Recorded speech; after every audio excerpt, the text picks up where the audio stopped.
real right now. Mr. DL. 222 222. Who's off? I could just lose your mind.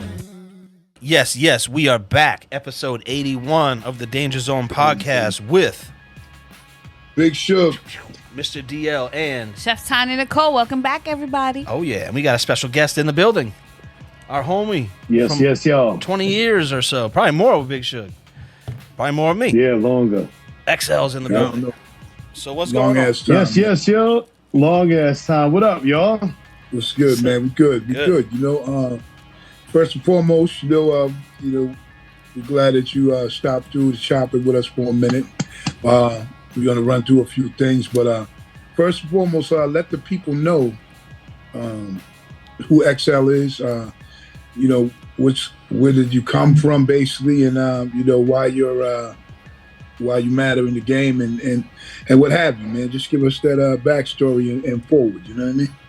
All right, word. I'm gonna give you all the highlight version, but shout out Danger Zone podcast. I'm a day oneer. I'm a huge fan. Oh, yeah. Flowers to Mr. DL for always having my back, putting me on his records, putting me in his films. Big Shug for taking me on the road, teaching me how to pick beats. Being down and accessible, all y'all from the beginning. Shout and salute to you. All right. So EXO The Beast.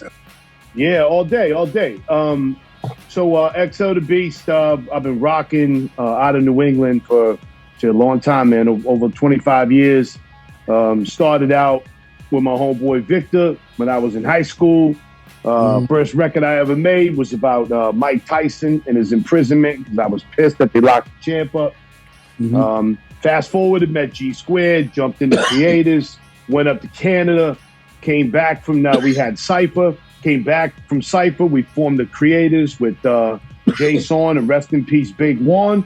Yeah, Big One. That's, man, listen. So, I had a great time with them. I learned a lot from them, mentored, got put on. G Squared put me on.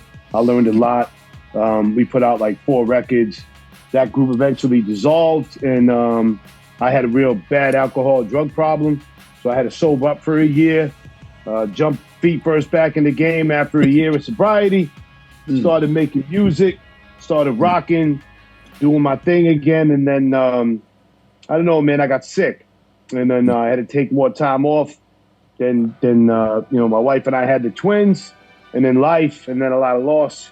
And then in the last 3 years, I jumped back in the game for a lot of reasons and put out EXO The Beast, Heavy Hands, and Heavy Hands Deluxe, and now we're here. So, as far as rapping and things like that, so when did you start rapping? And when you did, was it because you just, you liked it, you picked it up, or you wanted to, be cool, or what? Like, how did it come to you? Definitely wanted to be cool. When I was, I started rapping like 8th grade. I had always been a musician, so I played instruments and music from like 5 or 6. But when I accordions and shit? I played the accordion, I played the piano, I studied classical, I studied jazz, improv. I competed on a national level, and I was a state champion, so I was real good. I had damn near perfect pitch, and but I was listening to a bunch of music, and my homeboy came back from the city, and he played Jailhouse Rap by the Fat Boys, right? And I heard that and was like, oh, what is that? And then I heard Radio by LL, and I was like, yo, and that was it. So that was what I wanted to do, and I started then. So I started writing raps, and I was trash in the beginning. I had no reference point because I lived outside of the city. Right. So access to hip hop was hard. You know what I mean? How did you, when you stepped into it though, how did your parents take that? Because sometimes, they don't tend to, understand it. Sometimes they almost it's like true. A suburban white kid, like, you know what I mean? And at some point, it's like, oh, what are you doing? What's that music? You know what I mean? Like, were your parents receptive of it, or how'd that work for you? So like in the beginning, everybody thought I was out of my mind, right? Like my friends, everybody thought like, what are you talking about? Hip hop was still so new. You know what I mean? It's like, the late 80s. And people were like, what are you talking about? They thought I was a clown. You know what I mean? So I was like, all right, my father was like, my father just wanted me to stick with, with the music that I was doing. But as I went through it and they saw me start taking it more seriously, their attitude changed about it, And then, like sitting with my father when he saw the creators on MTV, he looked at me and he was like, "Listen, you've taken this music thing right now farther than anybody in our family. So I might not love it, but keep it up. Just work hard. So it's cool. So was XL always your rap name? Yeah, hell no. That's a real hard one. So my first name was just like D for my government name. And then before it was the Lyrical Sniper. Yeah, because you had to put lyrical before everything. Because if not, if you just called yourself Sniper, dudes would be like, you never shot anybody. You're not no sniper. You goddamn liar. You know what I mean? It's real, So The Lyrical Sniper. Lyrical Sniper. Yeah, the Lyrical Sniper, man. Yeah, that's good for your shit. So I'm confused. Hell yeah. Hell yeah. That's good for Hey, your but shit. you know what? I'm confused You know on the what? timeline Bingo, here. at 17, I was the shit, though. You know what I mean? On some real shit though, it was like but see now a person really could say that only just because you know what I mean the games involve so much, where like you'd be like, yo, I'm the sniper, I'm dead man, like whatever, Someone's taking that name It's right everything. now. They were like, ooh, yeah, that sounds good. That's gonna be mine. Yeah, no question, man. You know what I'm saying? So so I know me personally, meeting you and Meaning you. getting together with y'all to do that record. That's really when I kind of just started knowing everybody, as far as you and actually you and I had already knew Jason, but and Juan. So What record? Home? at that point, huh? You talking about Home? Yeah. I actually met Big Suge right as the creators were forming, right? And I met Big Suge in Attleboro at a gas station on the way to my man Paco's funeral. Oh, And you gave me your number right there. And then we reconnected down the road. But I was like, oh shit, it's Big Suge. You know what I mean? I'm like, what up? It's a big deal. Yo, shout out to my man. I think his name was Mayu for a minute. His name is Mayu from Nigeria. He ran up on me today.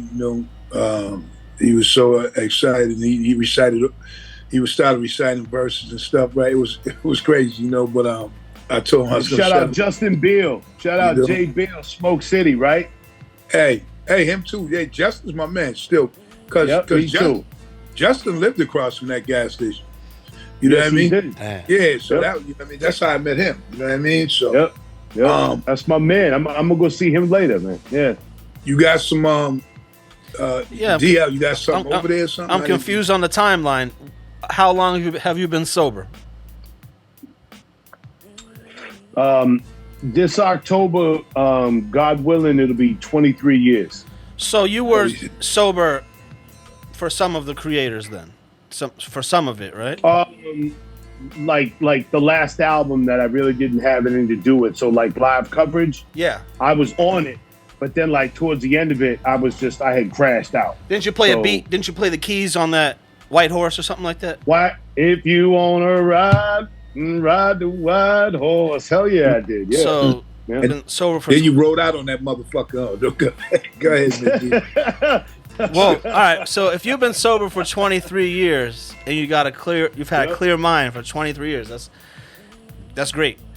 How can you think Family Guy's better than The Simpsons? So you know what? No, listen. I have recalibrated on that, and you want to know what? I'm going to tell you something. It is no longer Family Guy. Rick and Morty crushes all. That's it. The greatest, he has not learned the lesson. He's switching teams. Rick and Morty have just decimated. And how can you say that? Know, they man. haven't been around for as long, so you can't really compare. I'm gonna tell you. I'm gonna tell you like I this. can tell you because I've been around longer than most of you, except for Suge's ass, and I can tell you I know what I know, and that show was dope. Hey, let me tell you though, Not saying on some it's real not shit. I never really watched The Simpsons like that or Family Guy, right? All I know is that little dog. Whatever show got that little cool ass dog on there. You know what I'm saying? Lassie. Which one got the dog? Big Suge's talking about Lassie. Mr. Pickles? No, he's talking about Family Guy. Brian. He's talking about Brian. Yeah. Oh yeah. That's yeah. Yo, I seen one episode where my man was like hanging out and shit, like doing coke, hanging out with bitches. He had something going on with the daughter, and she loved him and shit, and he was all fucked up. And I was like, yo, ever since then, I never really even That's what watched got it. him. That shit was funny as shit. I was like, yo, this little dog. And you know what? He reminded me of the Pillowhead kid. What's the bear's name? In the movie, DL, the bear. Ted? Yeah, Ted. He reminded me of Ted. Same guy, same voice. Oh yeah, because Ted was fucked up in the game, like that little dog. Hey, do you remember that time Big Suge dropped that album, that record Crush? It was retarded. Yeah, no, You can't say that. The reason why I liked it, because I love The Simpsons, but I love The Simpsons.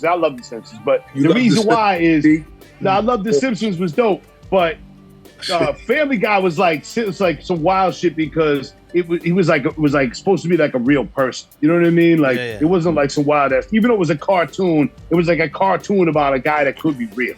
You know what I mean? So I don't know. I don't know. Hey, you know who else could be real? No. Be Real from Cypress Hill? Oh. I missed the joke. Hey, Both Ted's my man. Yo, Ted is my man for real. After I just watched that shit for the first time ever. I remember I was supposed to go read for it, and then I was mad that I missed it because Ted shit.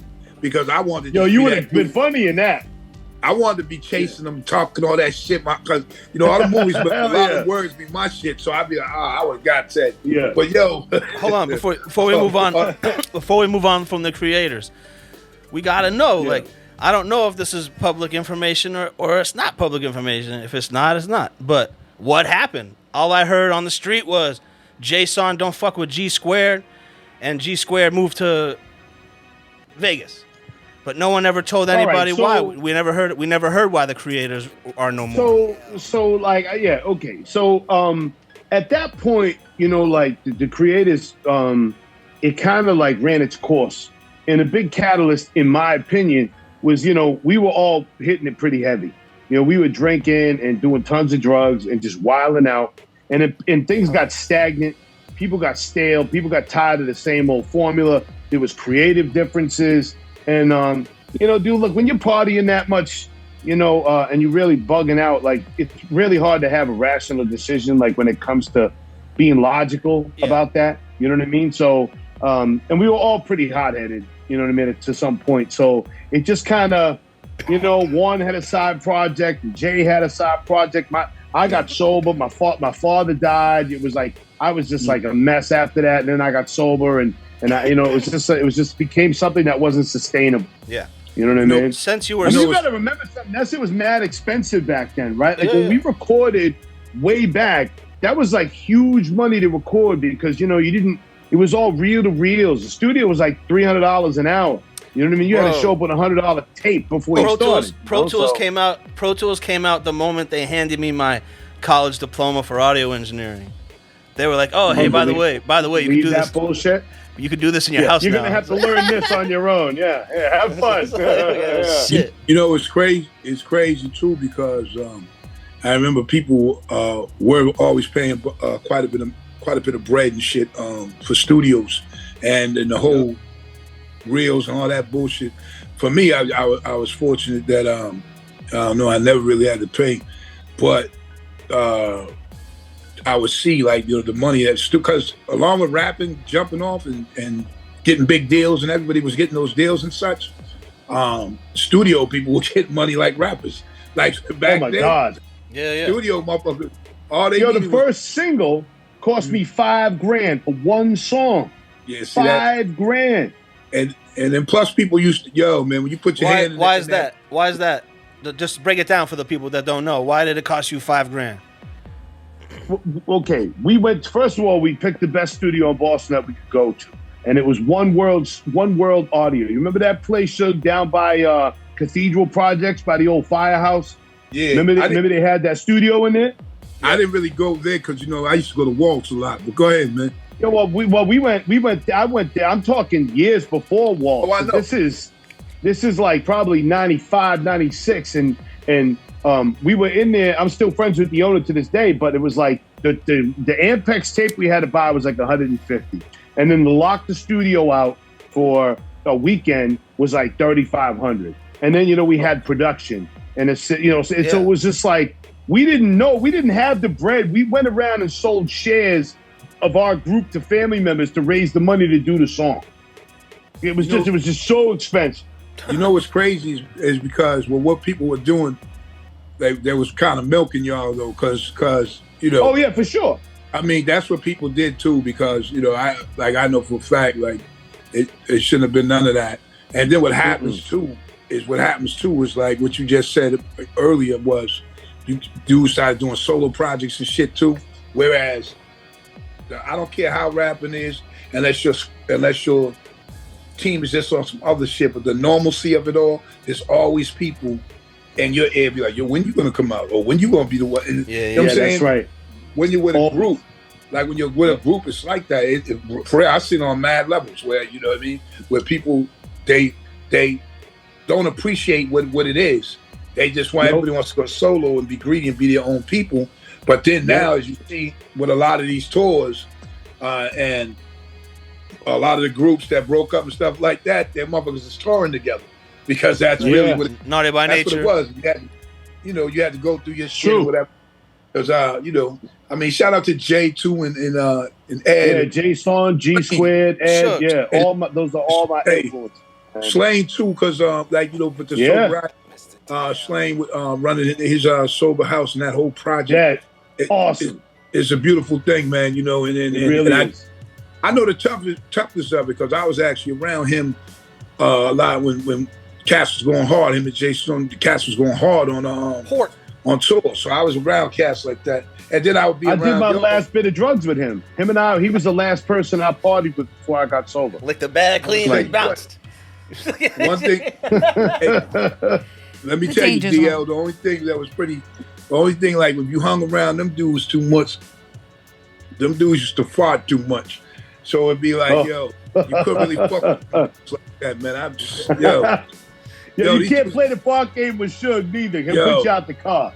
I wasn't even in it. Dude, I came up, I'm like, yo, these dudes is motherfucking volcanic. Hey, yo, I couldn't. Wiz was the worst. Yo, all these years later, I couldn't even understand it. But, them saw my man. So rest in peace, Juan. Juan lived up here in Holbrook, I believe. Yep. And we had just got together, like not too long before that, just having conversation because he wanted to do a record or something. You know what I mean? Yeah. And you know Jay Zell, right? You know Jay Zell? Jazz, Jazz, sure. Shout out to Jay Zell, Jazz, yep. So, but yo, D. Yo. L. There's a couple of D's up in there, pause. But pause. Yo, there's an XL and a DL. God damn. It's all, yo, Tanya, what we gonna do? It's so confusing. Confused. We all L'd out. Too many consonants. We need more vowels. You guys are definitely all L'd out on the regular. Oh no. I'm at the crib today. They're over there in El Salvador. You gotta go over there. I'm good. You smell that? It smells like catering. He's the the last time. It's not that game though. I'm sorry. Yo, he's the L master over there. So they over there. The last time I was with DL smoking like that, right? It was him and Rockness, and we were up at the crib, and these two are smoking, and I smoke weed like plenty. So, he rolls a split, but he takes a bong, hits a smoking L or whatever. They smoke, the both of them, and then they roll up and they smoke again. And then they smoke again. And it's like they smoke like that for like 3 hours. Like chain And I had to leave. I was like, yo, I'm getting sick. Like, this is like, how can you do that? I had to leave, man. Y'all crazy, man. Yeah. Y'all a couple of spliffs with feet. I was like, holy shit. Splits with feet. You got to be around. You got to be around like really real like Snoop and a couple others, man. That I've seen dudes just like, whew. And then you like, but nah, my man is the dude. What's his name? Hold on a second. I outsmoked Cypress Hill. The entire crew. I bet you did. The entire crew. I would put my money on you. From their roadies to everybody. So what happened was Cypress Hill was flying in from Europe, and they say, "Yo, DL, can you meet us?" And I said, "Yeah, I'll meet you." So went over there, and I met him, and we started smoking. It was like midnight, right? And we started smoking, and one by one, they all start going to bed. One by one, they go to their hotel room. And then I said, "Yo, I just outsmoked Cypress Hill," and they were like, "Oh, we were traveling all day." I was like, "I was smoking weed all day, bro." You know what I'm saying? Yeah. So, Yo, I don't want to hear. let me tell you something. No stories. Let me tell you something. Nobody. You outsmoked that whole crew, right? Right, D? Oh yeah. So listen, but you ever took a hit like my man though? That dude. Who did that? Bobo. Eric Bobo. Yeah. Probably not that big. No, hell no. I've never. Tell you something. But at my 25 years old, I could have taken. I just didn't have that bong to take a hit of that bong. You know what I mean? Listen, let me tell you something. As I stand today, as we shout out to Eric Bobo, we had him on the show and such. Yo, as I he can still do that shit. I told him on the show, like it was just miraculous to watch that because I didn't, the first time ever seeing it, what he did, XL was he had this super huge bong, right, and he'd be taking a hit. Right, I don't even know how big that thing was, but it was huge. But I don't know how much weed. That's the one that they bring on the road with them. That's the famous bond that they brought on tour with them. Yeah, it's called Excalibur. Yeah. So it used to be this Buddha. This Buddha would inflate. Yeah. Why this dude was taking a hit? I'm talking about from Madeline playing the drums, taking this hit, blah, blah, blah, blah, and the Buddhas go down when the Buddha is fully blown up. Then they be quiet and shit, and then this dude blew out the biggest. Whatever hell yeah, smoke coming from out your ass, smoke like that shit. I was like, yo, man, come on now. Nah, man, I look at that shit, give me a panic attack now. I'm like, yeah, maybe it's all the cardio he does. I know neither of you guys do dabs, but I used to dab mid performance. Remember? Yeah, that's insane. I would do dabs, and it's like, there's just that one itty piece of smoke too much. And if you take it on a dab, you're going to be having a bad coughing fit for a half hour. And I would bust them out. Man, people really? go crazy for that shit. but you know what, though? One thing about performing, and one thing about performing in front of tons of like people in big, huge crowds and shit like that, like really, for me, it was never even beneficial, like to be that fucked up. Like, you know what I mean? Well, for me, it is because I made stoner music. So when you know what I'm saying? What I'm trying to say to you is, for me, it really, like, I'm talking because, it would be like, first of all, it seemed like once you had 30 dates and shit like that, so now you could almost see the difference of it being a job, like almost too. Yeah. You know what I mean? So I knew that, like, yo, damn, we're doing 2-hour shows like every night. You know what I'm saying? Yeah, like, you can't get faded for that all the time, man. Off. Not drunk. And between that, we blazing and everything, like every day. Yeah. So it's like there might have been a couple of times with Premier Guru was completely lit during the show, and Premier never is, but at one time, and then we was all fucked up laughing on stage because we like, wow, Preem is lit. You know what I'm saying? We're like, oh shit, because he was the theme, he was the calm, the music. Right. And when he came and this shit kind of somebody bumped something and then it scratched off a little bit. Yeah. and we the type that we used to talk shit like mid-show on the microphone, like, oh shit, yo, you all on, right? Dudes would be like, yo, Guru, take his shirt off, rest in peace. Oh, put that shit back on, son. Like, this would be us during shows, man. Having fun, snapping. Just snapping on each other. It was fun that way. Always did shit, man. Like, son, back up. Crazy shit. Yeah. But anyway, Mr. dude, DL got so we gonna let you man ride with us for a minute. Yeah, I got a great conversation starter right here. For a great Go ahead, conversation. start it up there, DL. All right, so we got Big Suge came up in the hip hop in the 80s. We got XL came up in the 90s, and I came up in the 2000s, and we got Chef Tanya, who's a female. I want to ask everybody here. I'm just saying you. I love my title. Female. Female. They. She, her.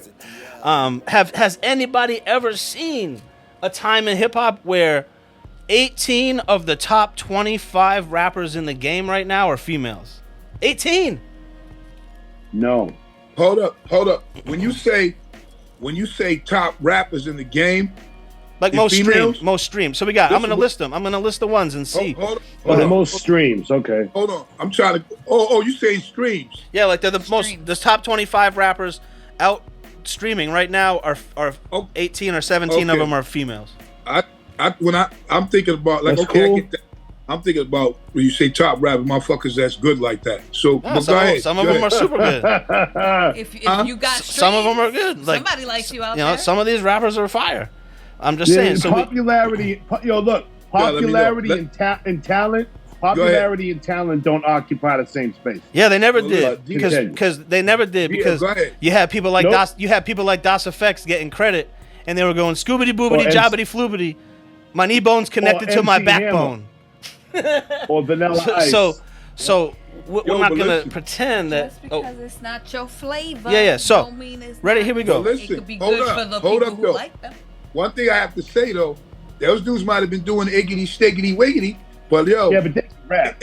If you really listen, the way they was connected, it was kind of crafty on what they were doing, and that's why the whole motherfucking industry at the time copied those dudes. That shit was ridiculous. Right, they did. That first album of theirs was crazy. No one copied them except the Foosh Niggins. Just like what's his name? Just like Cypress Hill. Cypress Hill, when Dude came out, you know how many people was rhyming like Be Real? Like, come on, man. I was like, who? Who was rhyming like Be Real? Who was rhyming like Be Real? Oh, there was a few groups. There was a few groups back then that they weren't blown like them. The only one that got the most close to him was as far as popularity at that moment was that dude. Sun Dula, whatever. Sun Dubious? Yeah, Sun Dula. Sun Doobie. Bow wow wow, yippee yo, yippee yay. That's fine. I put you in my trunk. Yeah, killing it. Now, that's all part of the same circle, though. Yeah. But there was quite a few cats at that time that was popping. It was hitting. Yo, Jay-Z. Other dudes was trying to do. Yeah, Jay-Z and DMX all with the iggity biggity diggity. So let's everybody just settle down. That first album, Dead Serious, was a banger, and they have bars in between the iggity biggity. I'm just saying, you know what I'm saying? They weren't trash. No one's ever gonna convince me that iggity diggity jiggity wiggity isn't as whack as mumble rap. Like no one's ever gonna convince me that it's not as whack as mumble rap. It's skiggity boggity foogity. Whoa! Did you hear him when he said scoobity jiggity? And that's why we live in America. Definitely not trying to convince you enough. Not at all. No. That means you ain't really listened to it. Yeah, I did listen to it. So he said, some double jointed. bro, they go like this. People say, oh yeah, DL, man, you just hating, you don't listen to it. Then you put it on and he goes, my fucking knee bone's connected to my thigh bone, bro. That's one of his bars. And I'm just like, come on, man, this shit's whack. What's the next line? Probably scoobity jubity floobity. What's the next line, though? Scoobity jubity? You don't even know. Yeah, because it's whack, bro. I don't want to know. You ever hit fuck around, lay around? You ever hit fuck around, lay around? Yeah. From Gangsta? Yes. Fuck around. Okay. So you know the hook, right? No. Sing it. Or rap it. Okay, well, how about you, Fuck around, lay around, do or die. Okay. Fuck around, lay around, do or die. Listen, and what's the end? You figgity fuck around, you lay around. Now, right? That's right. That came from their record, but let me tell you something. It wasn't, you know what it was? To me, now think about it.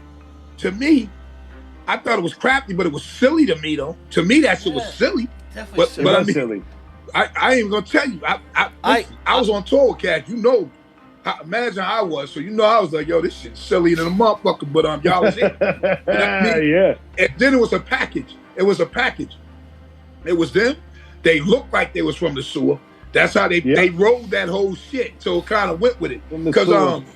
Because Method Man had a few of those. I thought I saw Forty Cat and all that shit too. Yeah, so, he did.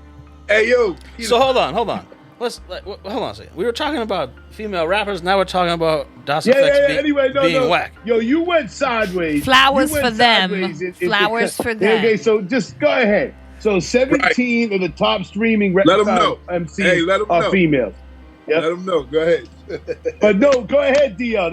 I've never saw nothing like that in my life. No, there's never been seen nothing like that in my life. I can remember the female rappers that I remembered that I was like, damn. So if we go past Roxanne and Roxanne Shante, Roxanne, we go past that. The next big one I can remember is Queen Latifah, UNITY, right? She was the shit. And then MC Light, gotta get a roughneck. Gotta what, too? Gotta get a roughneck. You know what I mean? That was like. I gotta get up. So let's throw Salt and Pepper in there. MC Light and maybe Queen Latifah. Definitely they might. I think they bordered each other on in years of popularity. So let's just say there's four. Absolutely. There's four right there. Okay, I think YOYO was around then.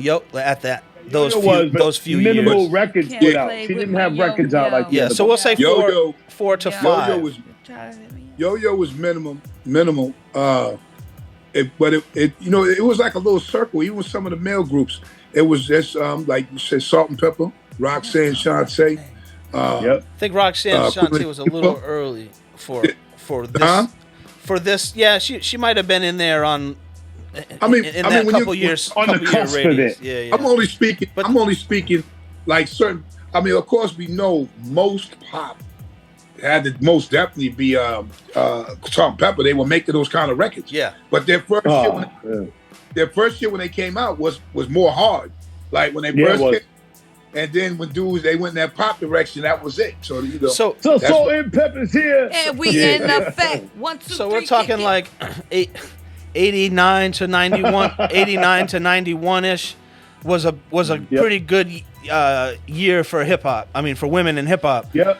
But then it was kind of like Lil' Kim and Foxy Brown was, and then it was spaced out for years and years until Nicki Minaj. And Rod Digger. Don't forget Rod. Oh no. Oh yo, you missing the DL because you missed it because what's the name? Eve was nice as shit too. Oh, Eve. Well, that's what I'm trying to say. Like it went Foxy Brown and Lil' Kim, and then it was Eve and Rod Digger, and then it was but now I'm telling you, I'm gonna read this list. Read it. Also, I gotta shout it out one time before you start. You definitely gotta always speak on Lauryn Hill. Well, go ahead. Lauryn Hill. All right, so this is right now, like right as we speak. We got Lotto, Sexy Red, Snow the Product, Cardi B, Nicki Minaj, Glorilla, Ice Spice, Coi Leray, Saweetie, Megan Thee Stallion, Lakea, Flo Milli, Bia, she's from Boston, City Girls, Ruby Rose, Dream Doll, and Asian Doll. So those are the big ones right now as we speak. But in the underground where we dwell, there's still amazing, dope female rappers. There's Young Ma. Oompa. Dutch Rebel. What's her name? Riveri or whatever from LA. Armani Caesar, Shea Noir, Scarlett, Rico Nasty, Remy Ma, Rhapsody. Like there's a lot of female rappers right now, and it's just something that I've been noticing that we're not really talking about. And I'm like, let me tell you one thing. They're outdoing us. So there's a couple of female rappers, and I've heard them because where they were placed, but as far as some have been put up against with some guys in different situations because they're just popular and they're not even nice. Like it's not, it's to me if they weren't a female in that situation with that hot record, they wouldn't be rhyming with these dudes. Like, you know what I'm saying? Right. Recently. Damn, come on, man, hold up. That's the name of the game now. I don't know, man. And this dude's gas. Oh yeah, you sound right, man. Come on, man. It's just silly no more. Megan Thee Stallion getting $750 a show. Okay? Yeah, she's good. She's getting $750K a show, and she's good. And she looked way better on stage than I ever would. So, you know what I mean? I'm just saying, like you can't miss that. You know what I mean? Sex sells. Yeah. And I know I'm sexy, but you said she would look better than you. Oh hell yeah, she looks way better on stage than I ever have. Nah, we used to wear them overalls with no shirt. Uh-oh. Was out Hell there. The yeah. danger zone. Yo, listen, I never gave a damn. I do what I like, you know? You was straight. And you had the billboard tattoo. I was like, yeah. Hell yeah. Yo, nobody was tattooed like that in the video back then. That tattoo took 6 weeks to make. But they just hit it with the paintbrush, right? I said, damn, boy, hey, at that time, that was the biggest tattoo I had seen. So, you know what I mean? Oh, man. What is it? I forget. Yo, so listen. Some Danny Trejo shit? What is it? You want to run into the game? Oh, hold on. Let me ask you a question, because then we're going to go ahead and talk about a few things, if that's all right with you, right? You want to hang out with us? Yeah. All right, good. So listen. I'll hang out. I know you're going to hang. So, you know the show, we're comprised of 3. Right now, we'd like to know your 10 favorite MCs. 10! Okay, I'm going to start at the beginning and probably just, the people that impacted me the most. So I'm going to say Run DMC, LL Cool J, let me see, Big Daddy Kane, Guru, Edo, Big Shug, and I don't give a fuck what anybody say, because those are people that were important to me. I'm just saying, man. But hang on, you guys were the proof to us being in Boston that we didn't have to be from New York or LA to make it. That's not true. We didn't have. That's not true. We didn't have what? Guru left here to make it. Bullshit. It don't matter. You know what? That's not bullshit. Let me tell you. We can't misremember history. I'm in the middle of my list. I'm in the middle. No, I'm not misremembering history. Let me tell you something. Gangstar is the gold standard of hip hop for millions of people around the world. 2 out of the 3 members of that classic group are from Boston. All right, and just because only dudes one have representative. to take off. No. You know what? You want to know why he left? No, that's not true. That's not true. If you listen to Guru's bars, homie, he always mentioned Boston. He always it was never like that. So okay, go ahead. So what I'm saying is these guys were guys that Edo, Shug, Guru, they were accessible. You could reach out and see them and touch them. You couldn't get in studios or around your favorite rap heroes. And we didn't have places where you could do shows here. The hip hop clubs wouldn't play no hip hop music here. We didn't have no radio stations here. It's not like being down in New York where you could go to an open mic and run into a legendary rap. We didn't have that here. So those 3 guys on my list, okay? Yeah. So let me see. We had LL, Run DMC, Big Daddy Kane, Edo, Big Shug, Guru, Shug. All right, Big Juan, okay? And then we're going to go Nas, Ice Cube, and Biggie. Nice.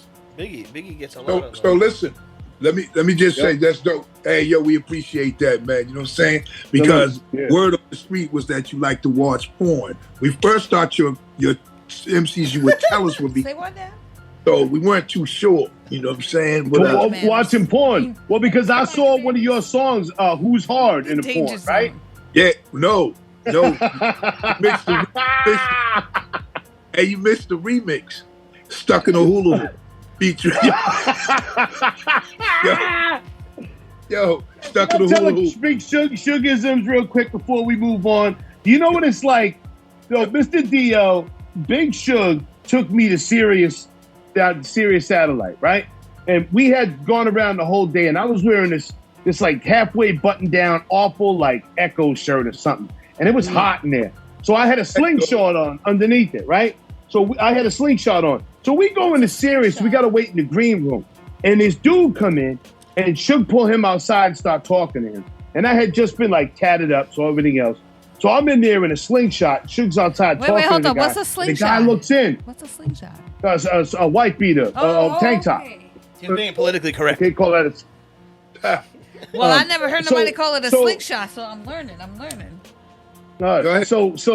So I see Sugar out there. He's talking to him, and I'm in there with like Wig Fro and Sing and everybody else. We're gonna go rap on the radio on Sirius, right? And he's in there. He's out there talking to him, and the dude looks over at me, and then he looks down at the ground. He walks away. I don't think anything of it.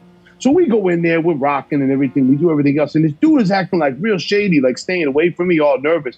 Suge goes out there and says to this guy, he goes, yo, that's my man. He just got out of prison and he hates Puerto Ricans. He stabbed like 4 of them in there, so stay away from him. I was like, he tells me this on the ride home.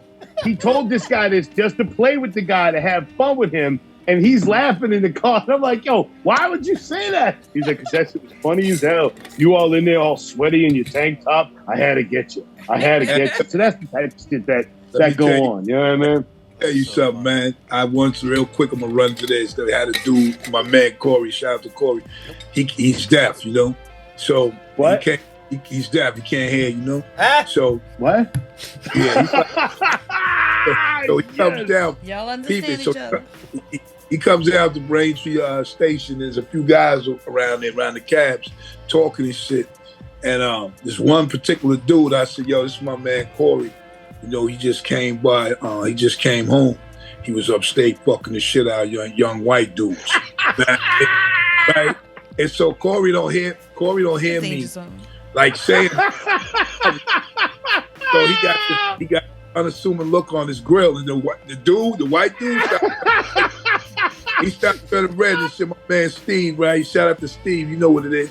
And he started turning red, and he said, "Well, man, he didn't know what to say, dog. Cause my man, he don't know what I'm saying. Like, hey, he's deaf, but he know I joke around, so he don't know what I'm saying. But then he caught smiling and shit. Yeah, he caught it after a while, like yo, because he reads lips, so I had to tell him that like what I told dude.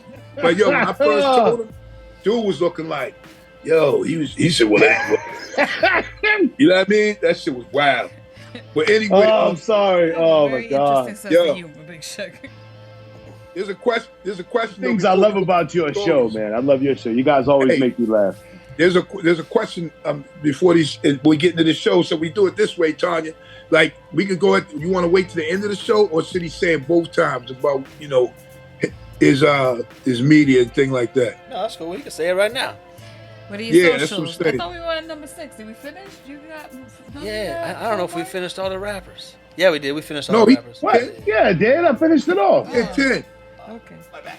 I thought so too. Yeah. Yo, I'm high. What? Smoke the marijuana. Smoking them tweeds. Or equal. So, what do you got for stories, Big Sugar? I just got 2 left. I got a major release and an underground release coming up.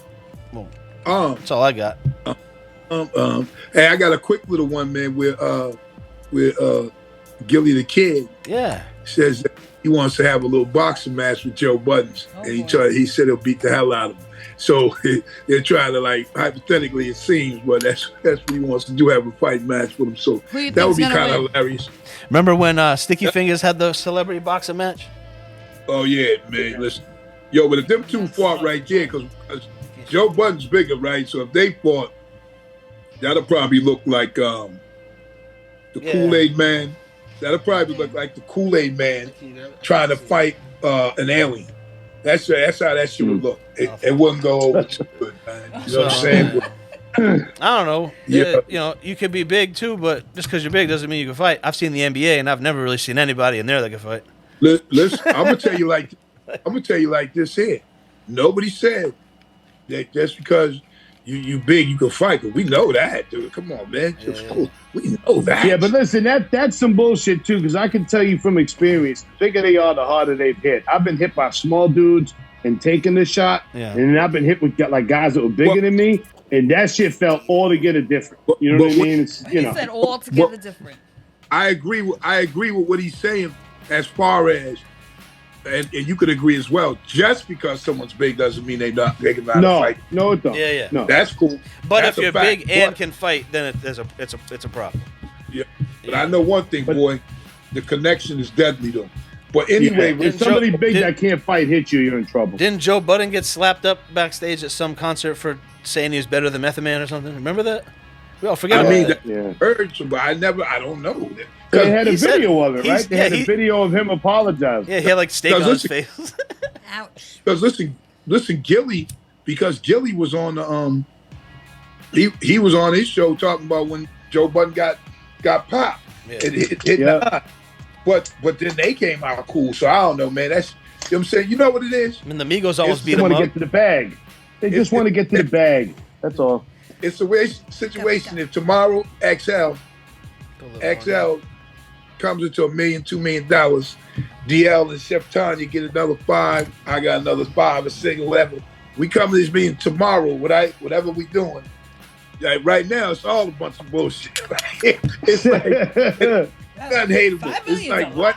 That's very good. It's like what? What you say? Oh man, yeah, I get stuck in the loop. So check this transition, Suge. Fucking remember when check this transition out. Go ahead. Segue. Remember when the Migos almost beat up Joe Budden? Well, anyway. Oh yeah, boy. but now that was comical. Now you know, man. Come on. You know, that's a piece of tape, but man, that shit was comical as fuck. Well, Joe Budden, it depends on what side you're on. You hate Migos, you'd be like, oh yeah, Joe Budden was gonna beat him up. But if you looked at it rationally, you'd be like, all right, Joe Budden said something, and then under his breath, and then he walked away, and he didn't stand up and be like, yo, I'm gonna fight you guys. He walked away. Yo, because to me, that was the diss. That's the diss right here. Like, fuck this corny shit. What was he trying to do? He was trying to shut the show down. He went to academics like, yo, what the fuck, you finished? Yo, boom. If you remember, that's why they got out. That's like a bitch. That's like you looked at them like bitches. Nah, I didn't look at them like a bitch at all. I thought I looked at him like a bitch. Yo, he had something to say, and then slunk away. See, listen, you complain for you talking. If you're talking shit, right, and saying little shit, and I look at you like, what? No one was saying shit to him. No. If I walk off, you know what I mean? That's like you're a bitch to me. He was just being a diva. Joe Budden, he thought he was above interviewing a group that is far superior to him. You know what I mean? That's true. That's true. But he thought he was above it. What he did, just like when do you know who first started dropping the mic in hip hop? Who started dropping the mic? What was it, Rakim? Huh? I'd say maybe LL Cool J, maybe? I don't know. No. So the first motherfucker ever to do that shit, man, and you can go do the homework, was Run from Run DMC. Oh, no. You know what I'm saying? Okay. He banged that shit. Boom. And that never had happened before. Motherfuckers went crazy after that. Then they start having these shits in the rider and all that shit about what was gonna happen if you broke the mic. Yeah. You dropped the mic, right? They're expensive. But I remember first that dude did that and boom, I'm like, oh, the fuck, you know? So that's how it looked to me, DL, where he dropped the mic and you know, meeting him a few times, he dropped the mic like fuck out of it, because he did want to cut the show. Yeah. And academic was surfing, right, as we know. And then afterwards, I feel like if they was gonna beef or do anything, they could have followed him too, because he was right there. They didn't go outside, you know. But he did say afterwards, them dudes ain't big either though. They some little dudes. It don't mean they can fight or not fight, but I mean, shit, motherfuckers is not jumping me. I don't give a fuck, man. But anyway, yeah. So I brought that up. It's like Larry Merchant. You just talk a good fight, right? So it's like that whole shit. All that talking is just like whatever. Guess what? Steven Spielberg is pussy, and he's rich as hell. So who gives? Yeah, nobody cares. Hey, he was scared when that chick was walking around his backyard, shit, stalking the crib. No, but guess what? So what? Yeah, get that bitch out of here. No. That's it. So I brought that up just to bring these last two things up. Quavo. Go ahead. Quavo dropped his album Rocket Power. It's the first music they've released since Takeoff's death, and it had a Takeoff verse on it. Here's a question I got for you guys. Oh, dope. If you had your own Guru verse and your own Juan verse, you had one verse, right? You had it. How long would you sit on it? Sure, you go first. Would you drop it right away, or would you sit on that till like, this is my last album, I'm putting a Guru verse on? No. So, because I am currently sifting through a couple of verses right now. Oh. For my project coming out, right? You know what I'm saying? But like for instance, when Premier did the album, the Gangsta album, like he didn't even really have those that long, the verses. You see what I'm saying? But I bet you he's kept some in the cut. I bet. What now? I bet I don't know DJ Premier like you, but I bet you he put the verses he liked the least out first. No. Guess what? It has to be the other way, DL. He has to do the best verses. Nah, no, I'm not saying he's not gonna put anything out that he doesn't love. Yeah, but I think that I personally think he stashed the best verses. But I don't know. I'd have to ask him. I can speak on that one. No, but there are some more things that have come out. Like on my project, you'll hear something too. You know what I mean? So, I think it would be important to put out the best quality shit. Yeah, but I'm not saying any of the verses were bad. I'm just saying that that's just my that's what I would do. He probably got more in the stash, though, is what you're saying. Yeah. His favorite verse is in that stash. I feel. That's what I think. Also, maybe. as we keep on slide with verses and such, Kanye's West's wife, she sparks nude road in Italy with some risque outfits. You know what I'm saying? His wife, Bianca Cesari, has caused a stir in Italy as locals have asked authorities to punish the Yeezy architect for some recent wardrobe choices that they deem indecent. Have you seen the pictures online? Ye and his new wife paid a visit to the conservative Catholic country earlier this month, and residents have apparently started to demand that the police take action against the latter for walking around virtually naked at all times. So if you could get a look at the pictures, man, it's very, very risque. Frail says, wow, like, and they're just kind of bugging out. Describe it. But it is what it is. Dental flaws. Is she wearing something sheer? Like, does she have no bra on? Can you see her thong? It's kind of naked up. Tell Mr. DL to just go on the archive real quick right there and pull it up. Right, he'll see it. I didn't even know Kanye West was married again. Yeah. He married like some young woman. They knew each other for a very short time. Let me tell you this, DL. I mean, EXO. Get my L's right. So, I got just about $1 billion, or maybe less. I was married before, did my thing. Fuck it. What else can I do? Let me get married again. You know what I mean? Make more babies. You know what I mean? He must be happy married because he did it again. So. And the word on the street lately, because he wears all that clothing. He only married that lady to stick it to Kim Kardashian. I don't know anything about their marriage. Probably, you're probably right.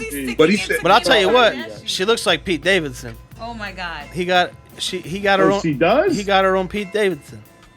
Nah, you got a haircut. Like a pixie haircut. Plus she don't got to rap like Pete Davidson. Like. She don't got what? He be looking goofy as hell.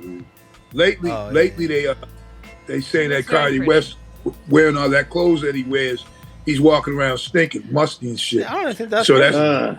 I see that shit. I see what she's wearing in Lawrence on a Tuesday. Like a cat suit, and you can see it's like sheer, so you can see through it. Bro. And she's wearing like a thong. She has a very nice butt. Yeah. The peach is nice. She's very smart, and she has a nice peach. Smart means titties. But if you live in a conservative town or country, big difference. That is offensive, and you already knew you were going there, so you should be modest to a point.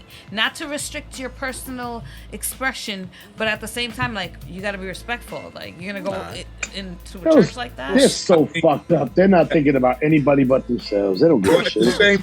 At the same time, there was a fine levied against them because they said, for that being in the area where there could have been juveniles and stuff too that would probably saw that. So the Italian court is taking up something else on that. Good but another adventure. Speaking of Italians, I mean, the whole country. Havoc. No, I'm saying Havoc announces that he's doing a new Mobb Deep album. So there's another guy. There's another guy who sat on some verses. I know about sitting on verses because I had a friend, X1. He's one of the first major rappers that ever fucked with me because he liked my shit. There was nothing involved. He just liked my shit. He was like, "Oh, we gotta work together." So before he died, we did two. Rest in peace. Yeah, X1. Before he died, we did 2 last songs, and he died in like 2007. So and I still have those. And I still have those songs. Bro, I got a song with Cypress Hill I did in 2005. I still didn't put out. The hell you waiting on? I sit on shit. I sit on it. I put it right there. Yeah, that's just weird to me, man. You producers are weird like that. I couldn't put I would put a record out with Juan I'll put that shit right if I had it, but I would ask his family, and if I could do it, I would want, you know, like his share and the money and stuff to go to help his family, obviously. But like, I don't know, man. After he died, like the first couple years, I was pretty depressed. So I couldn't do man, fuck that. I want that 38 cents. Oh my God, the danger zone. Yeah, I mean, it don't matter. Crazy. You know what I mean? Like, you know. But I'm saying, joke. I mean, it's like, don't matter. But I would have to ask his family first, you know. Yeah, The guy to talk to his family. On another note, note in a more calamitous arena. Yep. 50 Cent complains 50. about how he looks in the Expendables movie poster. He's stupid. It is stupid looking as hell because he said he isn't too happy about his poster for the upcoming movie, Expendables 4, or I guess, which hits theaters next month. The G Unit leader took to Instagram, noting that his head looked like that it was photoshopped onto his body. Then they got the muscular body. It does. It looks kind of funny. You know what I'm saying? I'm trying to find it. He said, but I bet you it won't be the same like that for Sylvester Stallone, right? So Dolph Lundgren and a couple of others that have reprised their roles from the previous movie. So stay tuned, man, for that movie, The Expendables, if you watch that stuff or what have you. So, you know? Yeah, I'll probably watch it. I like that. Yeah. I like that shit. I'm not gonna watch it. How come? Yeah. I don't think I've seen it. You don't like it? You Also- don't like that kind of stuff? It's basically just Rambo with new guns, and he's older. And he has friends. That's the Expendables. It's awesome. If you It's an action movie. if you liked Rambo, I'll put it like this for anybody. watch it. If you liked Rambo back in the day, that movie is Rambo all grown up with a whole bunch of Rambo friends, and they go. Go Joe. The last two Rambos was off the hook though. You know what I'm That's why. But saying? these movies are good. Sylvester Stallone, regardless if you can't understand half the shit he says, makes good movies. And one of his friends is complaining because he looks like a muscular body with a Lego head. So that might make him the new favorite character. It's better than the Super Bowl body. Ouch. Yeah, well, the Super Bowl body. Danger zone. Yeah, that was rough. I like to see you hang upside down rapping the Bailey. But anyway, right? Oh, touche. Yeah, I do it from the shower curtain. Right. It's all publicity. It's all good publicity for him and the movie. You know what I mean? Absolutely. But on another note, He also 50 before you leave, 50 Cent also clowned the GOAT. He clowned Busta Rhymes backstage at a concert, saying that Busta Rhymes needs real friends in his life because none of his friends are telling him his jewelry's too big. Oh, he's making jokes. Because So, on his that's Instagram, he's showing reissues. his bling bling. that it is fucking big though. I don't, you know, that shit And is just one last thing, because our episode was fucked up last week. We didn't air. I just want to say this. There was the Hip Hop 50 at Yankee Stadium a couple weeks ago. right. Dope lineup from Ice Cube, Nas, everybody was there.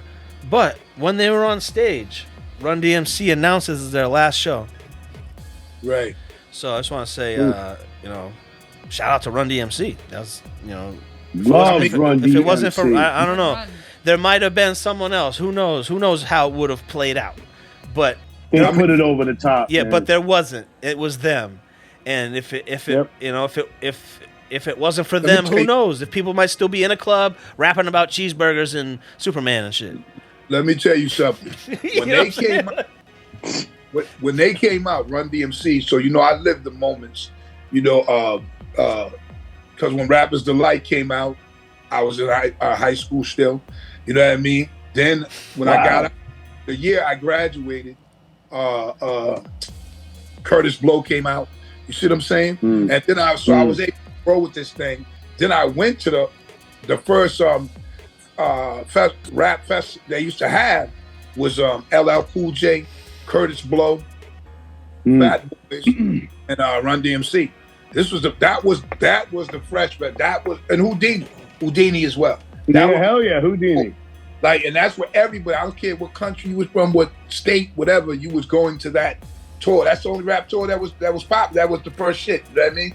So I'm gonna miss him though, because our Guru, rest in peace. Damn, it's a hell of a rap mix up there in heaven. JMJ. So but, hold on, rest in peace. Yeah. Rest in peace to Jam Master Jay too. When I was 18 years old, I went to a concert at Worcester State University, and it was Run DMC, and it was like general admission. Remember? I don't know if they, they still do general admission, but not for bigger shows. But so I got front row, Run DMC, and for this whole show, I'm front row.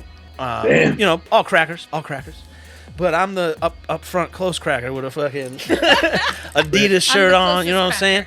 And the whole set. You were the cool cracker. Yeah. The whole set. I know every word, you know, to the song, and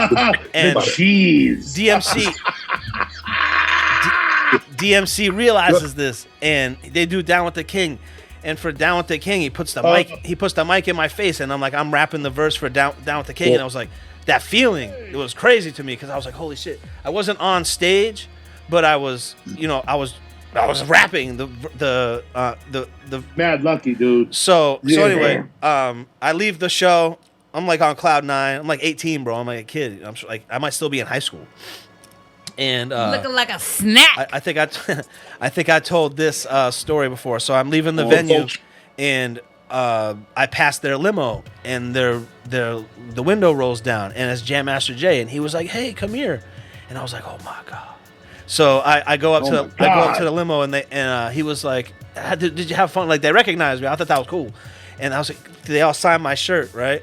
And then I went to school the next day. Yeah, I was in high school, because I went to school the next day, and I said to my friend Sean McCarthy, I was like, I met Run DMC, fucking, they signed my shirt, you gotta go see it. And we went to my house, and my mom had washed it. God! She washed it. She goes, there was marker all over it, scribbles, and I was like, oh my god. Let me tell you something. Like, worst. That's the worst ending to that story. You should just leave that part of the story out, man. That was. I saw them. I was down in New York. I don't believe you. Show me. So I was at the club, the Rocketeer, down in New York. It's probably like 97, and I was down there. I was dating a girl down there. We went into the Rocketeer, and they just popped up and did a show. They did like 3 joints. I was like, you got to be kidding me! This is insane. Big Sugar almost beat Run Up. Big Sugar. Huh? I said Big Sugar almost beat Run Up. Uh-oh. Oh. But you see, that's where you fuck around over here and find out why they call them that. You know what I mean?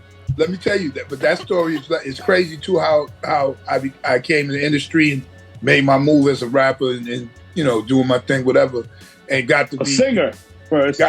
But got to befriend them, right? Like, and we was obviously had a lot together with Gangstar and Run DMC, different things back in the day, right? And I was like, wow, that could have changed history, because dude was about to catch the right. You know what I mean? And it's like, it's not no brand new story. It's just like, we were just dudes.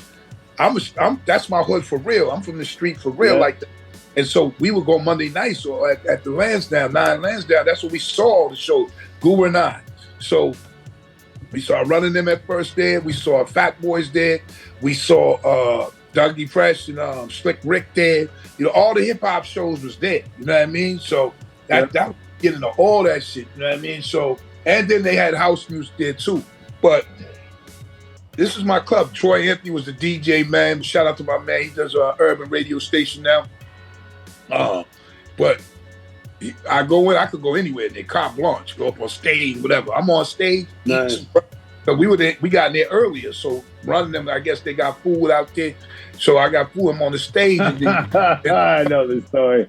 And dude is like, yo, get the fuck off the stage. Everybody starts leaving. And I'm like, I put my food down. I'm like, the fuck is you talking to, man? You know what I'm saying, right? Probably, it's a mistake.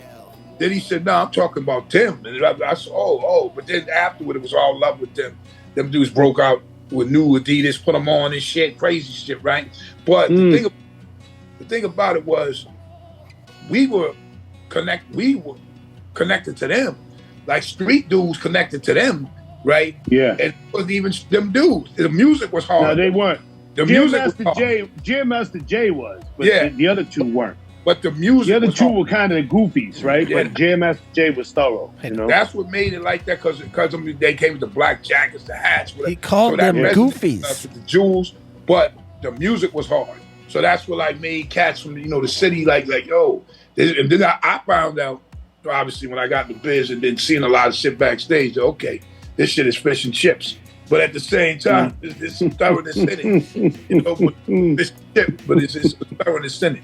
But anyway, so with all that being said, man, if you could, we've recently in the last 5-6 years lost dozens of rappers to violence and shit like that.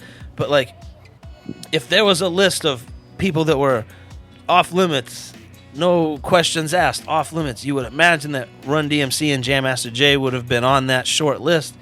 So it's just always crazy to me that he got killed. Like someone killed that guy.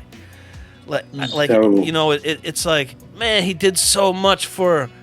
If you're even in the culture, even if you don't rap, you're just a photographer, hip hop photographer. He did that for you. Like he made that possible. Those guys made it lucrative. Those guys took it from a bar on 5th Street to Madison Square Garden. You know what I mean? Like sold out. Yeah. And if you think about it, right? If you think about it, that type of scenario has repeated itself. I mean, actually preceded that, because I mean, you go back and see the greatness of a Marvin Gaye. Yeah. And his father shot him and killed him. Yeah, Marvin Gaye is a great example, and I'm a huge fan of Marvin Gaye. But he didn't create he didn't popularize rhythm and blues like Run DMC did for. But guess for hip-hop, what? You know what he did popularize? You know what he did popularize, right? He pop. Well, do you know? No, I'm not sure. So he sang rhythm and blues. When Marvin Gaye first came out, he was a love songs dude. He was singing. Yeah, him and Tammy Terrell. Together. Yeah. Yep. Yeah. He was tired of doing that. So then he wanted to sing real songs about what was going on in like inner city blues, all that. He ushered that in. What's going on and all that? That was him writing that about the wars and different shit going on, which they told him Motown didn't let him do that. That's why I think that Pamela or something else. So I'm saying he did that whole album himself. He played everything on there himself too. He wanted to get off the one label, so he did 2 albums. He did 2 albums in 2 weeks. Like, so he was something else, that dude. But I'm just saying, even Roger. Well, guess what? Even Roger Troutman, DL. Like he had motherfuckers. He was doing that machine, that vocoder. Yeah.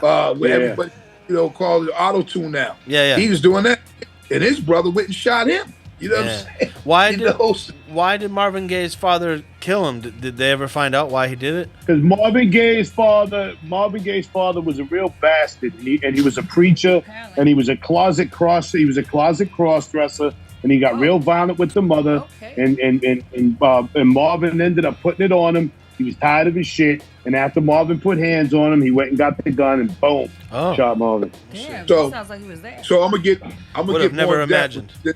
I'm gonna get more in depth than that. So I thought it was I don't know about the cross thing, but that's something else. But his father, his father had beat up his mother a couple of times, and the first time that Marvin was there, because he was living in the same house. Him and his father had a strained relationship where no matter what he did for his father was never happy. He would get all this money, he bought him cars and everything, but he still was never happy with him. And he seen his son became that success, but it seemed like he was almost jealous. Yeah. So he was. I can see he put his hands on Mom's one time, and Mom said, "Listen, next time you do that shit, I'm gonna fuck you up, basically." And then he did, and then Marvin fucked him up, and he went and got the shotgun and blew him away right on the spot. Yeah. You know what I mean? So, that shit's crazy, man. And it's like this whole conversation. Like, people just straight took away somebody who was just, you know what I mean, a person that contributed, man, to this whole movement, this music, this everything, man. Not even the music, but what you're saying, what you said earlier, he was contributing to the social justice of the time, the war, right. Speaking up against that, he was good, man. Jam Master Jay dressed those guys too. Let me tell you something. Jam Master Jay don't get the credit he deserved, but Jay was the one that gave them the belt buckles and the leather coats and everything. Because the other two, Run and they didn't have that style. It was his street style that he got from the other street guys, where he got that look from, and that look got pushed out to the world. You know what I mean? Here's another one. So partial. That's partial right there. But I'm gonna clean it up though. So it's funny too, because dudes had those black jackets. He was the jackets and the hat. But if you went to New York back in those days, like mad cats dressed like that. Even Herbs, right? Dudes with the gazelles, the whole shit. You know what I mean? Or the fake gazelles, right? But he was the one with them jackets and the hat. Said that like, yo, put these on. Because I remember dudes put on, one dude, Run, I think put a jacket on. But underneath it, he had a turtleneck on with the sleeves cut. There's early photos of Run DMC, and Run and DMC are in like plaid jackets, and Jam Master Jay and Jam Master Jay's in a full Adidas out fucking. Yeah. They were you cool see that early like that. Yeah. You see that early picture of that has been floating around lately of Naughty by Nature? Yeah. With those little jackets on, and look at that. Come on. No. No, are you serious? Huh? Oh, I got to see that picture. They got varsity jackets on. They were whatever they were called. Tretch and Vinny are bent over. Dude, I had a song. Hang on, pause. Did you say bent over? I had a good song one time. Big Shug. I had a good song. I had a good song. It got some traction. I should get paid as much as Naughty by Nature to do a show. Who's? Oh, well. He's being facetious. Remember that guy? Some people. Oh, my God. Some people. Hey, but guess what? Hey, you know what's funny? After that, though, I noticed, I bet you, I know this much.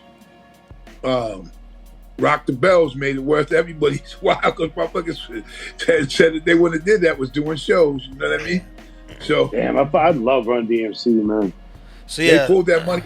It's cool that they're retiring. I hope they both do well. I know DMC. I don't really know about much about Run anymore, but I know DMC has a successful career in his later life with comic books. He has his own comic books and action figures and shit. He's like a big deal over there. So, I mean, and you know what? It's crazy. It's a bucket list. Bucket list for the podcast. DMC. I'm just putting it out there. Oh my God, hell yeah. Oh my God. You know what? Yeah, we gotta get him. But you know what though? You know what? We actually can get him on here though. So that's something we'll reach out on. You know what I'm saying? But even like with 50 Cent on his final lap tour with Busta. One thing about these final things, people always say, well, this might be it. We might not, we're not doing this anymore or anything. Yeah. But one thing about that though, give it a couple of years with this stuff, and somebody makes it somebody's wild. I remember there was an exorbitant amount of money when Gang Starr was separated. There was an exorbitant amount of money that was offered to Premier and Guru to do another show for Rock the Bells, like a few years back. Was it Rock the Bells? Oh no, what's that other show that was going on before Rock the Bells? Smoking Grooves. Summer Jam? No. Oh man, was it Rock the? No, it wasn't Rock the Bells. I don't know where it comes. Smoking Grooves?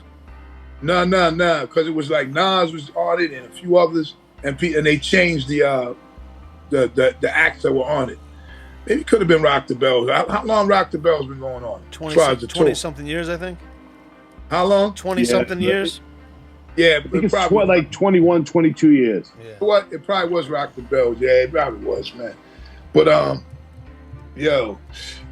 I mean, basically, another for people out here too, a young rapper by the name of Polo G, if y'all are up on it, his house got raided by police and he was led away in handcuffs.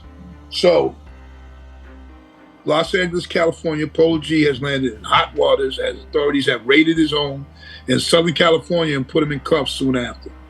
This happened on Wednesday, and footage of the Chicago rapper's home in Los Angeles with police vehicles parked outside.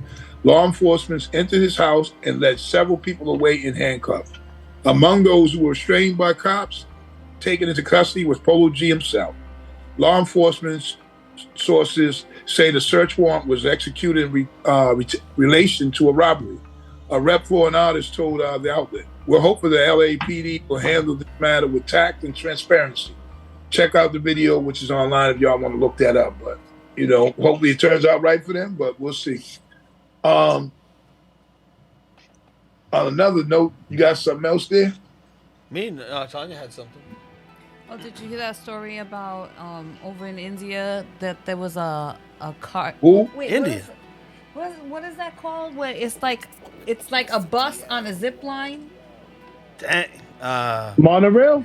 No, not a monorail. We can picture it though. We know what you're talking about. I don't know what it's called though. So apparently there's an area in India where people, if they have to get to another part of India, it's a 2-hour drive, or you get on this and it's like a 4-minute ride. And usually, like, kids go to school that way. So it got stuck for like 14 hours. What? So it's over like a valley or something? A huge valley? Yeah. Like, it's like all green. They got to go. I was like, I would not go. I'd be like, I guess I'm getting homeschooled because I'm scared of heights. Yep. And that's like my worst nightmare. I'm with you. Being claustrophobic I'm with you too. and being somewhere high. All you're missing is the flood, and then I'm done. So you somewhere high right now. They were there now. for 14 hours trying to figure it out. And then the dude whose job was to like figure it out, it was like his eighth day of work. So he's like brand new. They tried to get a helicopter. The helicopter was swinging it. They had to figure out another plan. It was like somebody should make the movie already. You see the fucking shit that went on in Hawaii? The whole city burned down to ashes? Oh, it's so sad. No, sad. Fucking so bad. Yeah, that shit's fucked up. We were out of the loop for a week, but we're back, and that shit's sad. Man. Yeah, it's bad. That shit is ugly. There's like 1,000 people dead over there. You know what I'm saying? Sometimes that's the biggest news. But the news that you hear more of is Trump being, subpoenaed and having to go to court and turn himself in and all that. So it's crazy where we live in. Dog and pony show. Well, Trump is actually thoughts to Hawaii. Shouts to Hawaii. H-Town? Well, that's Houston. They're one of our states. Let's not forget. Yeah. We do forget. We do forget. They're going to forget. And the fucking idiots that were in charge that couldn't sound the alarms and couldn't take care and turn the water on time. So we got 1,000+ people dead. And they're going to, you know what they're going to do? They're going to turn around. They're going to blame global warming. That's what they're going to say. There's some dumb shit instead of accountability. Yeah. I'm just tired. It's all smoke and mirrors. The only real shit that I've heard has been like the last hour of this conversation. All them shits is just figureheads running their mouth, and they're all just talking shit. So nobody cares, you know? Those people are dead, you know what I mean? And they're like, photo op. We hope that they can recover. We hope it's government-wise over there, it's done necessary to get them back on their feet. The court can't bring back the lie. After the breakdown like that, it has to be built up. So, we hopefully, they get it together there. I'm sure they will at some point, but man, our hearts and our shout out, we go out to them. Our feelings, everything goes out to them. So people who are our feelings also go out to Melly Mel. Feel for you, Melly Mel. Had to take that disc back. Well, what's the matter with Melly Mel? Nothing. I'm only kidding. I'm only teasing. You had to take that terrible diss track back. I've never seen it. I've never seen a diss track be reeled back in and be like, I'm sorry, guys. I thought it was 1984. I didn't realize it was 2023. I was confused. No one around me who lives off me and leeches off me told me that this fucking song was terrible. One thing I thought about that, too, was the fact that I was like, wow. So even the... Did he engineer it himself? Because even the engineers should be able to be like, yo, what are you doing? And then you go on. Exactly. Yeah. Then you go on a couple of weeks later. To the place to give it to this. Then you go on a week later on Bars and Bass with Brady Watts and the keyboardist, and you perform one of your songs, and you have over, we'll see it in a shorter period of time. That's what you are. You know what I'm saying? The songs and you are legendary, and that's where that stays. Now, embrace it. Somebody said on a show that, well, what did you expect it to sound like? It sounded like it was supposed to sound from a 62-year-old man. You know what I'm saying? Now, I'm not quite there, but being of the elder statesman like such, that's a ridiculous statement because I agree. No comparison. I agree. there's no comparisons as MCs as far as me and him. So it's like that's why I just, like that's ridiculous. It's all it is he stopped listening. He probably doesn't even like rap. He only listens to his shit. So he's not experiencing new rap. He's not evolving. He's not elevating. He's just going, I came in here to write a rhyme. Eminem, you ain't a friend of mine. And then he's like, yeah, I killed him. I'm the best. I'm the best rapper ever.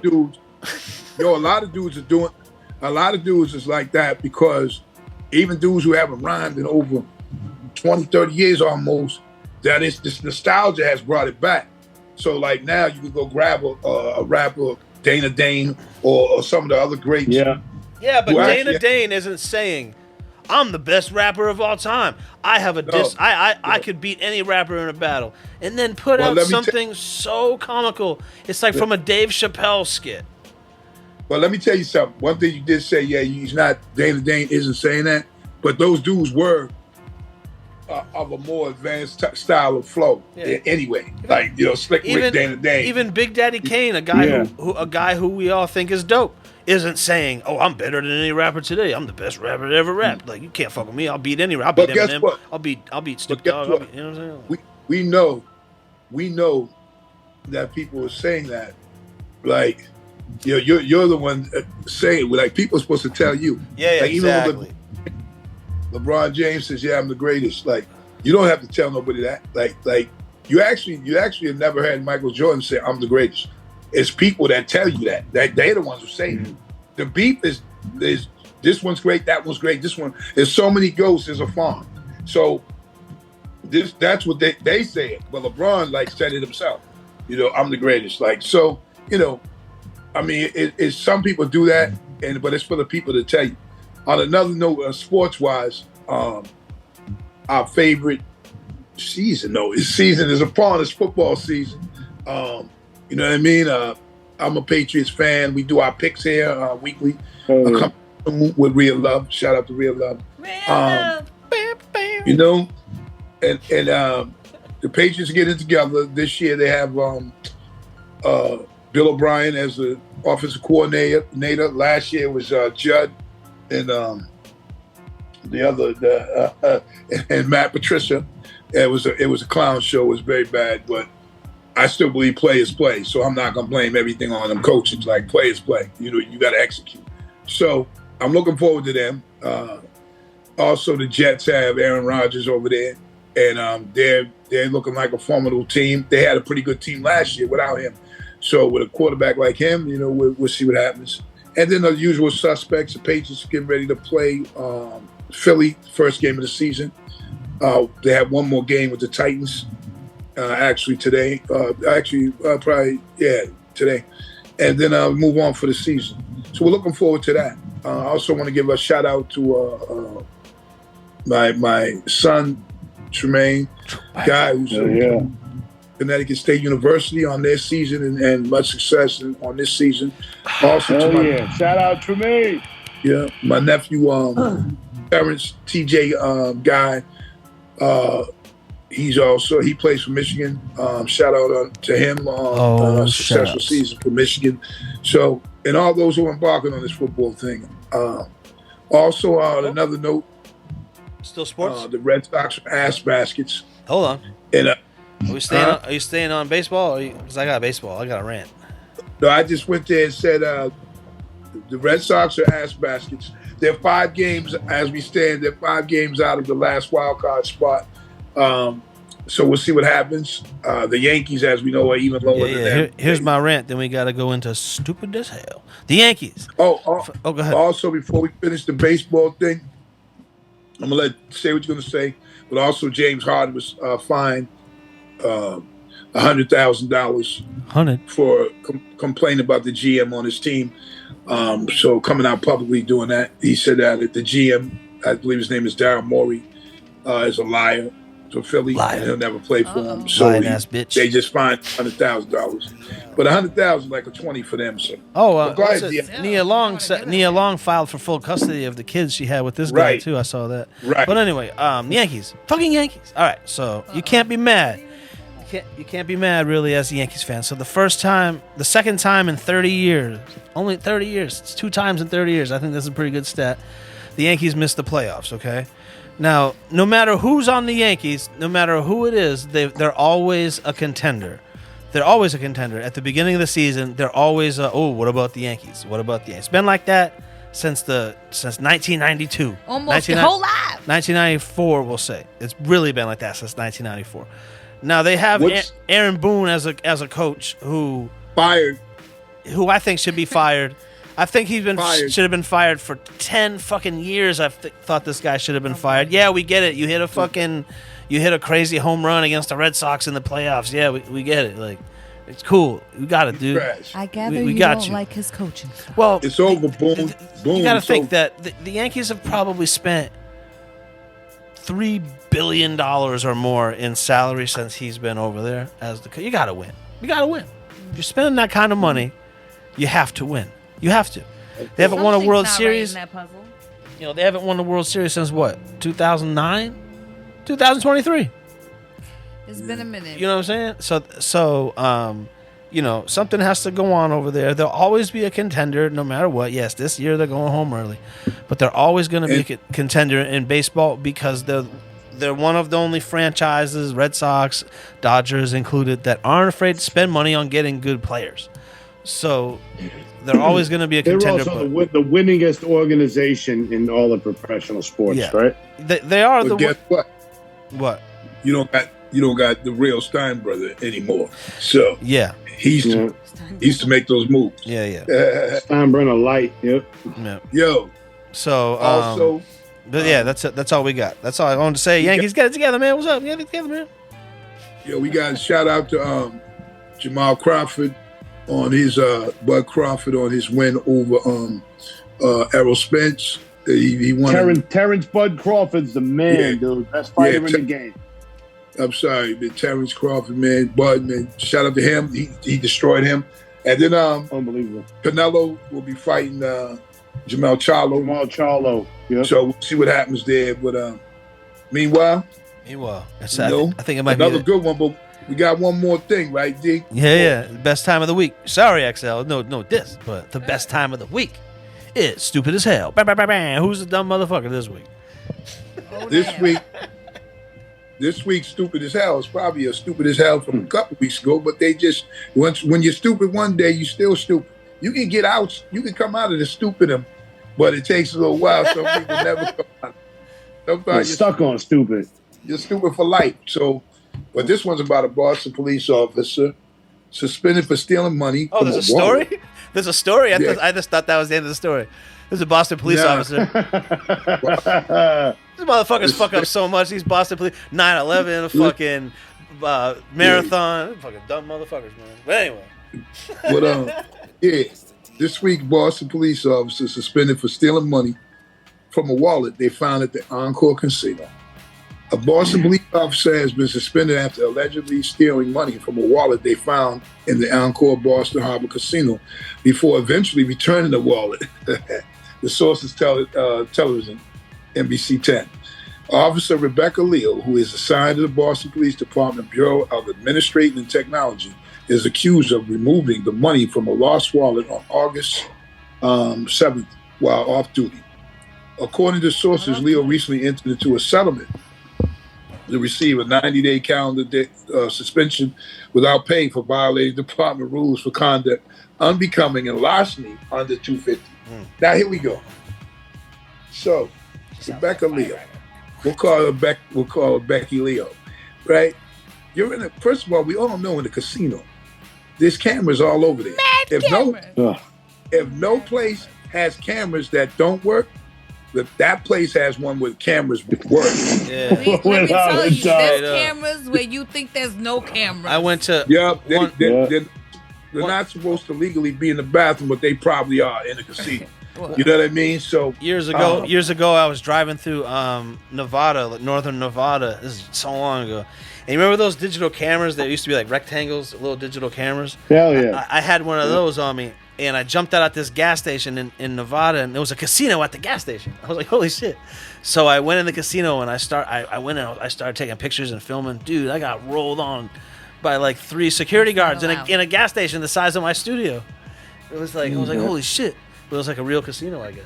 But that's when I realized I was like, oh shit, they're really watching you. They ain't playing because so many people make millions and stuff off of them from hustling. Yeah. So for years, I mean, they even hired them. The casino hires those people because they couldn't catch them. So, but back to Becky Leo. She's stupid as hell because obviously the stupid part is turning it in because now you turned it in, so then they go back and look at it. If she had to pick that thing up and just walk to the left with it, boom, but the slot machines got the best of it. You know what I'm saying? So now you're embarrassed, suspended, and all of that for taking less than $250 what was in the wallet. So first of all, that's like so this week. Stupid as hell is Rebecca Leo. I was gonna say that's stupid because it's not even like grand larceny. It's just regular larceny. It was less than 200. Are you telling me you risked your job for less than $250? She ain't gonna lose her job. She ain't gonna lose her job for that. How's she gonna move up? Now she got a little smudge on her right now. 90 days. It's gonna take a while to move up, but she accepted the 90 days. So you know what I mean. She ain't gonna lose it, but still. It's to anything, it's more demoralizing and embarrassing. So because how much does a cop make a week? Like so you lost, let's say 90 days. What's that? That's 3 months. It's a good amount. Yeah, that's a lot of. That's thousands. Right? That's thousands. You got those motherfuckers. You got them making 6 figures and shit like that too. You know what I mean? You lost that for $250, and you lost that. Now, if you work in the clerk's office. And did the account? Did the thing say that she gets unpaid suspension? Oh, there you go. Yeah. Oh shit. Yes. Oh yeah. Oh man. You lost tens of thousands for. And then now you're probably banned from every casino in the world. That's just embarrassing. It's just you can probably go your friends Bachelorette. You could probably go somewhere else, but you won't be going to Encore. No, you won't. You know what I'm saying? Or the Win. Yeah. This week, stupid as hell. Rebecca Leo, damn. Stupid ass pig. Wow. The danger zone. So yeah, that was a good one. Listen, this is how I like to do them. This is tight. We appreciate you stopping through and hanging out with us at XL. Yeah, man. Oh yeah, what are your socials? I appreciate you all. Social them up. So you can reach me on X at XL Boston. He said on reach Instagram, me at XL Boston. That's what it's called, right? X now. It's not called Twitter anymore. And XO The Beast on Facebook and whatever else. Facebook. So XO The Beast and at XL Boston. New project coming. New single coming in September. End of September, October. Just wrapping up the Smart Bomb project, and then my next album should be out. I would say probably by spring or midwinter. Secrets and Lies. Yo, shout out to Smart Bomb too. They was on here, and saw that. I appreciate us getting together to do that song and stuff too. Banger. So appreciate you, man, and thanks for coming by, man. And we'll get up soon, Yeah. Thank you. I appreciate you, DL, Tanya. You guys too. It's great to see you. Thank you. Absolutely. Peace. Thanks for stopping by. All right, peace. Absolutely. All right, Suge. We out of here. 81 deep. So listen, man. All I want to say is, we had another great show. Episode 81, man's in the books, for real. From me, Mr. DL, and Chef Tanya Nicole. Thanks for coming through. And, excuses have no purpose, so don't make them. Don't make them. And as we grow, we'll continue to glow.